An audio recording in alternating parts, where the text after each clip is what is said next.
dakwah para nabi dan rasul itu intinya apa? Menyampaikan apa? Kalimat tauhid apa? Wa'budullaha wala tusyriku bihi syai'a. Sembahlah Allah dan janganlah kalian mempersekutukan Allah Subhanahu wa taala. Itu. Jadi ulama mengatakan ittafaqa fi tauhid.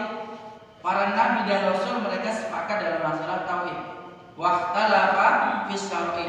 Dan kemudian para nabi dan rasul hanya berbeda dalam masalah urusan syariat. Bapak Ibu sekalian, syariat Nabi Muhammad dengan syariat Nabi Musa itu berbeda.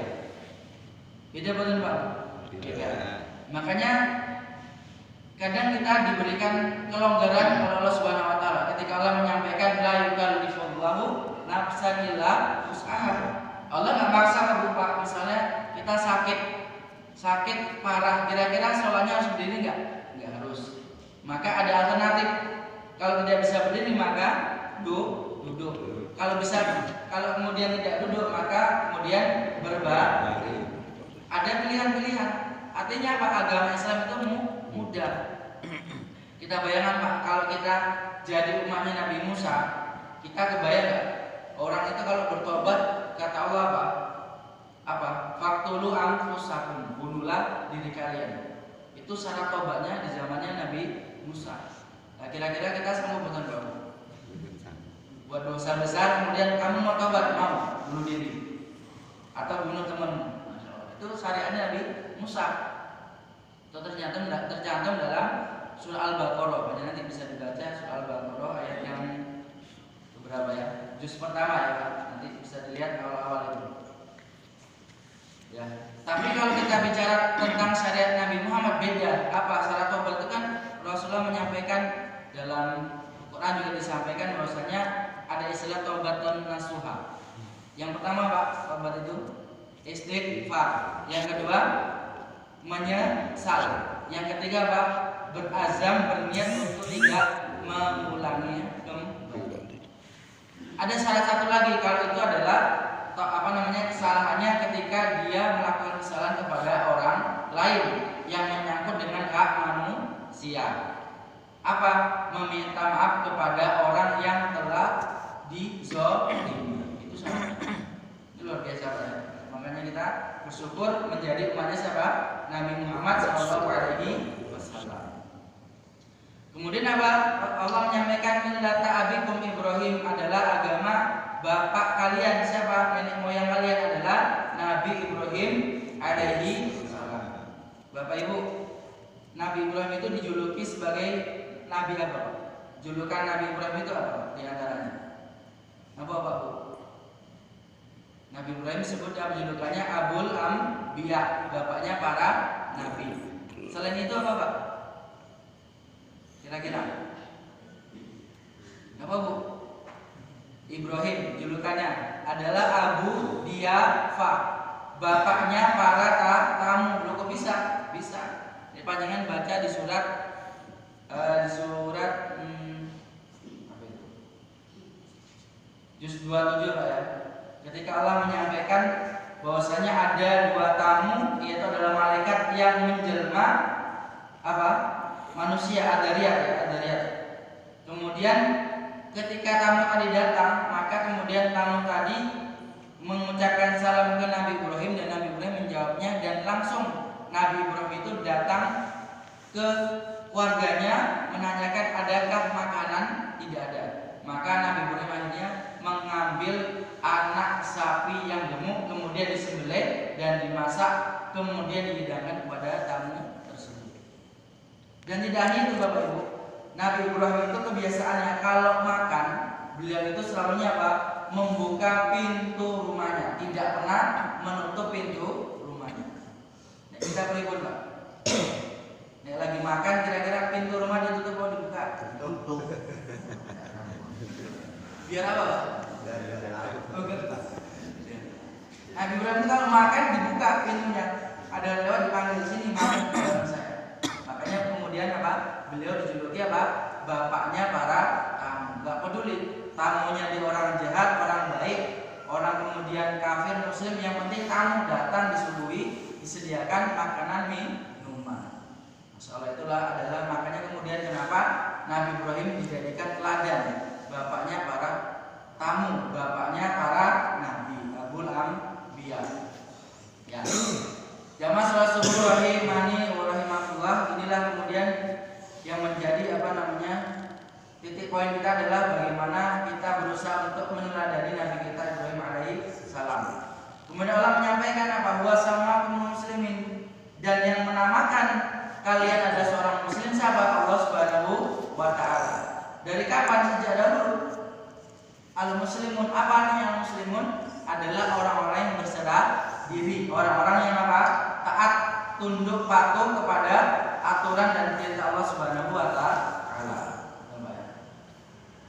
Itu yang pertama poinnya. Kemudian yang kedua adalah kita sering diajari dan bahkan kita sudah praktek Pak ya, setiap zikir pagi dan sore. Apa kira-kira zikir yang di dalamnya mengandung salawat kepada dua nabi yang mulia. Tadi sempat saya baca di awal mukadimah. Gimana Pak kalau pagi hari?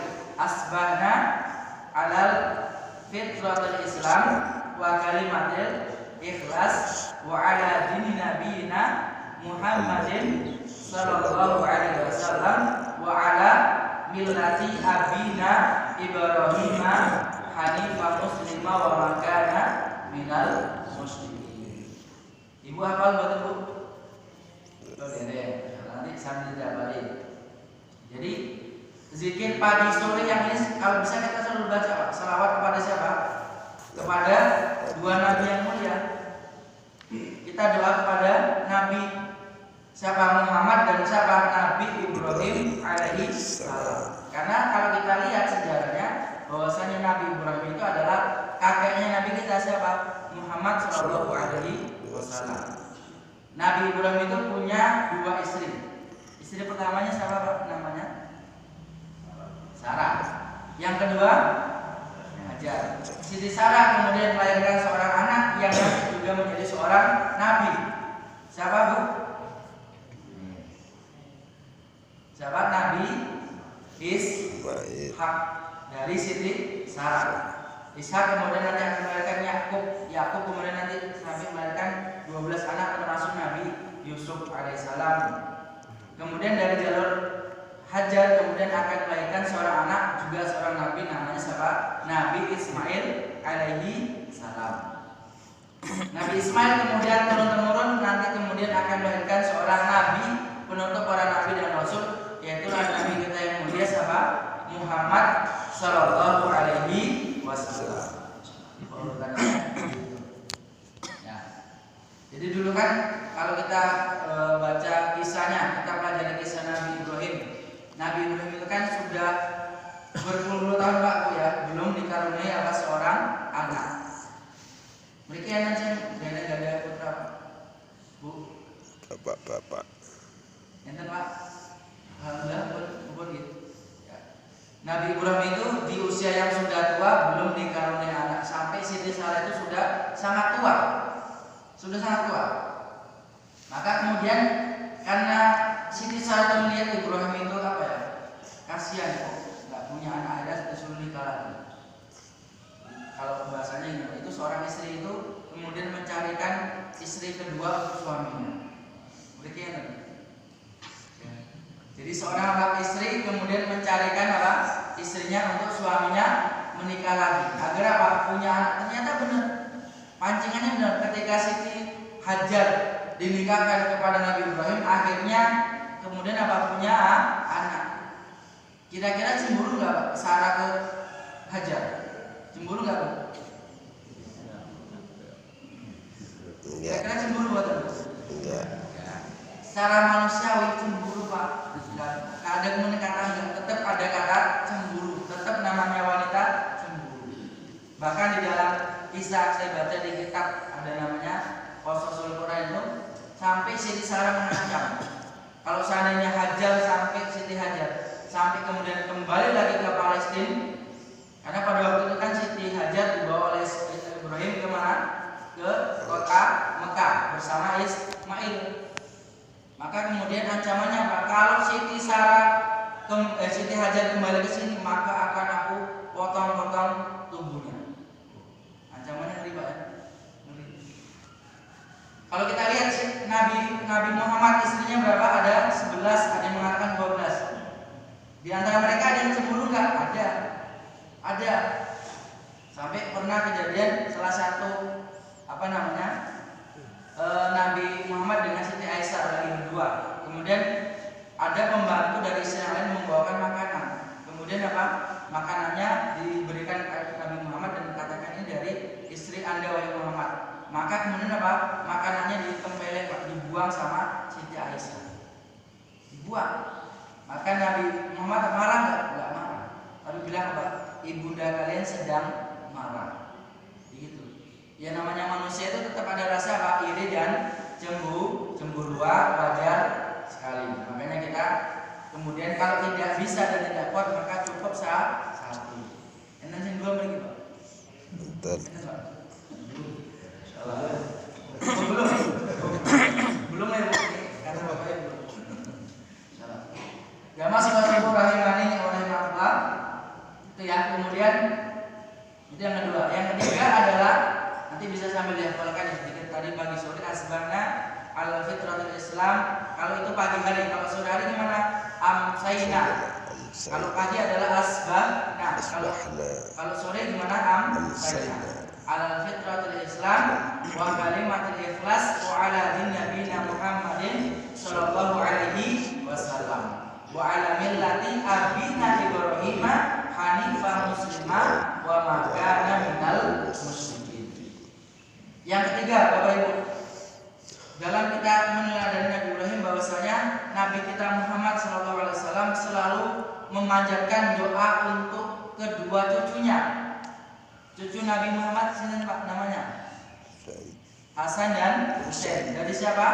Dari putrinya siapa? Fatimah menikah dengan sahabat Ali radhiyallahu anhu yang menjadi khalifah keempat dalam Islam.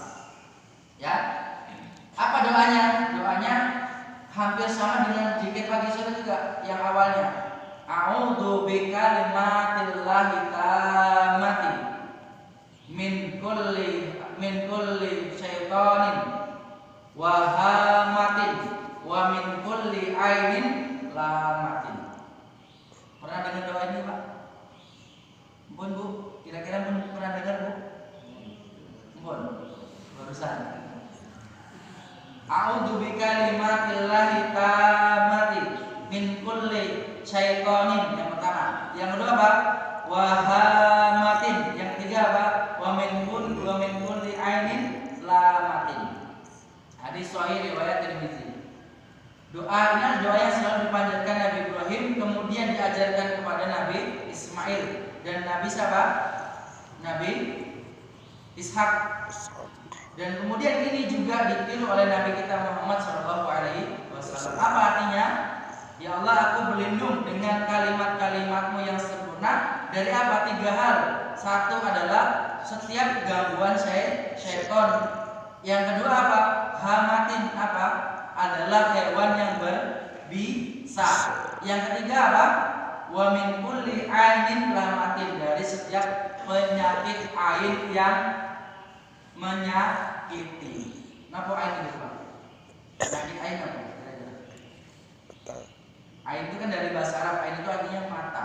Jadi penyakit yang itu berasal dari pandangan mata. Ulama menyebutkan ada 2 penyebab penyakit ain. Satu adalah karena hasidatun, yang kedua adalah kenapa? Mujabatun. Apa itu? Adalah satu karena dengki, yang kedua karena ta'ajub. Jadi hati-hati Bapak Ibu, kalau orang dengki kemudian ta'ajub, bahkan ta'ajub kepada diri sendiri. Misalnya panjenengan Bapak nih ngacahan habis mandi sisiran, ternyata saya ganteng. Ibu-ibu kemudian juga sama, habis mandi udah pakai bedak, pakai lipstick, kemudian kaca, ternyata saya masih cantik ya. Lah kok bisa kena ain? Bisa karena Allah SWT menyampaikan dalam Al-Kahfi ya, laula iddakhalta jannataka qulta ma masyaallah la quwata illa billah. Maka syarat agar kita tidak kemudian terkena ain adalah selalu mengucapkan kalimat apa? Masya Allah. Apa Pak? Masya Allah. Minimal Masya Allah. Apapun yang kita lihat, bagusnya yang mana? Ditambah lagi kalau bisa. Masya Allah, tabaraka wa ta'ala, la haula wa la quwata illa billah. Minimal apa? Minimal kita ucapannya Masya Allah. Lihat apapun, kita lihat ada anak kemudian kecil kok mukanya bagus, putih, ganteng, masya Allah. Ya kamu anak siapa? Jangan kemudian lihat kamu anak siapa. Maka sebenarnya apa? Kita awali dengan kalimat apa? Masya Allah. Karena pernah Pak, ini kejadian di zaman Nabi. Ada seorang sahabat, dia sedang mandi, kemudian sahabat yang lain lewat. Ini padahal laki-laki sama laki-laki. Kemudian lihat sekilas dia bilang, ternyata kulitnya putih, bersih, cerah. Tanpa sadar ucapan itu ternyata menyebabkan ain. Ain itu apa? Sampai orang itu seperti kemasukan jin. Jadi ya kayak orang kemasukan jin itu, jadi nggak sadar. Sampai kemudian Nabi manggil, ini siapa tadi yang bilang kemudian menyebabkan dia terkena ain? Si fulan. Ada dipanggil, kemudian disuruh berwudu dan bekas air wudu tadi diusapkan di temannya tadi yang kena air. Dan alhamdulillah biiznillah dengan izin Allah dia sembuh. Makanya ulama juga menasihati jangan terlalu berlebihan dalam menanggapi air, jangan juga selalu meremehkan dalam menanggapi penyakit air. Intinya Bapak Ibu, kalau kita melihat sesuatu yang itu indah adalah ciptaan Allah, maka ucapkan apa tadi? Masya Allah. Jangan lupa Pak, ya. Karena itu bisa menjadi apa? Penolong kita dan penolong untuk orang lain. Ya. Kemudian saya tutup dengan dua ayat dalam surat Al-Mumtahanah dan surat Al-Ahzab.